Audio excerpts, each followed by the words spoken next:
to my channel, my mysterious girl. Enter if you dare. Old Mansion Horror Story. If you like our stories and enjoy listening to horror and mystery, then please subscribe to our channel and turn on the bell icon to get notifications of our latest videos. Tonight's story is about an old mansion, a place abandoned for decades, a place where people say something still lives inside. At the edge of a forgotten town stood a massive Victorian mansion known as Blackwood Mansion. The iron gates were covered in rust, the garden was nothing but dead trees and tangled weeds, and the windows looked like hollow, empty eyes staring into the world. The Blackwood family once lived there. Wealthy, private, mysterious. In 1973, they vanished. No bodies were found, no blood, no sign of forced entry. Police reports said the dining table was still set. Food sat on the plates half-eaten. Glasses filled with water, chairs slightly pulled back. It was as if the family stood up at the same time and disappeared. After that night, strange things began happening around the mansion. Lights flickered inside even though the electricity had been cut years ago. Shadows moved behind broken curtains, and every night at exactly 3:13 a.m., neighbors claimed they could hear a woman screaming. Most people avoided the place.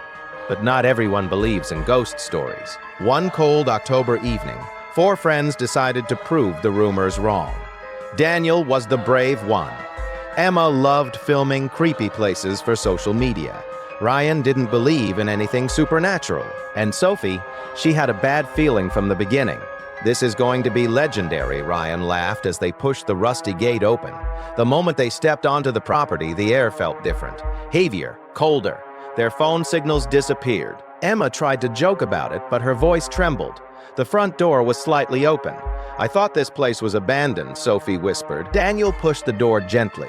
It creaked open, echoing through the empty halls. As soon as they stepped inside, the door slammed shut behind them. They all jumped. Ryan tried the handle. "It's just the wind," he said. But there was no wind. Dust covered the floor, yet something strange caught Emma's attention. There were footprints, fresh footprints, leading up the stairs. "That's not ours," she whispered. A loud thud came from the second floor. Another sound followed, slow footsteps. Heavy, deliberate, walking above them. Daniel forced himself to speak. "Okay, that's not funny. Who's up there?" No answer. The temperature dropped suddenly. Their breath became visible in the air. Then, softly, from the end of the hallway, the whisper, "Leave." Sophie grabbed Emma's arm. "You heard that, right?" Before anyone could respond, a door upstairs slammed violently. Against their better judgment, they climbed the staircase. Each step creaked loudly under their weight. The hallway upstairs was darker, longer than it should have been. At the very end, one door stood slightly open. A faint light flickered inside. Daniel slowly pushed it open.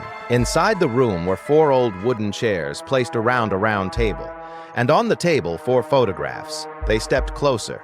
Emma gasped. The photos were of them, standing outside the mansion earlier that evening. But none of them had taken any pictures. The angle was impossible, as if someone had been watching them from inside. Ryan backed away. "This isn't real, this is a prank." The door behind them slammed shut. The lights went out. Darkness swallowed the room. Sophie felt cold breath on her neck. Then a woman's voice whispered directly into her ear. "You shouldn't have come." She screamed. The walls began shaking. From behind the peeling wallpaper, something started scratching. Long, slow, violent scratches. A hidden panel in the wall slid open with a loud crack. Inside was a small secret room. Old newspapers covered the floor. Daniel grabbed one with shaking hands. The headline read, "Blackwood family linked to occult rituals." Another article mentioned disappearances. Every 10 years, 4 strangers would go missing near the mansion. Never found again. Emma's voice broke. "It's been 10 years since the last report." A deep rumbling sound echoed through the house. The whisper returned, stronger now. "We need 4. But suddenly, Ryan was yanked backward into the darkness of the secret room. He screamed. The panel slammed shut. Silence. Emma ran toward the stairs, but the hallway had changed. It looked longer, endless. Doors appeared where there were none before. Sophie began crying. Daniel grabbed her hand and ran. The house seemed alive. Emma vanished next. pulled into the darkness between two doors. Her scream faded into nothing. Sophie stopped running. Her face went pale. "They're still here," she whispered. "Who?" Daniel asked. "Twice." Then Sophie was lifted into the air by something invisible. Her body twisted unnaturally, and she disappeared. Daniel was alone. The front door suddenly appeared at the end of the hallway. He didn't question it. He ran. The whisper followed him. He grabbed the handle this time. It opened. He fell onto the cold grass outside. The mansion stood silent behind him, dark, still. As if nothing had happened, the next morning, police found Daniel walking down a highway miles away, barefoot, in shock. When officers returned to the mansion, they found nothing unusual. No secret room, no newspaper articles, no signs of anyone else inside, just dust and silence. Upstairs, however, in a room at the end of the hall, 4 wooden chairs surrounded a round table. On the table were 5 photographs, 4 old ones, and 1 new. The newest photo showed Daniel standing outside the mansion the night before, but he wasn't running. He wasn't scared. He was smiling.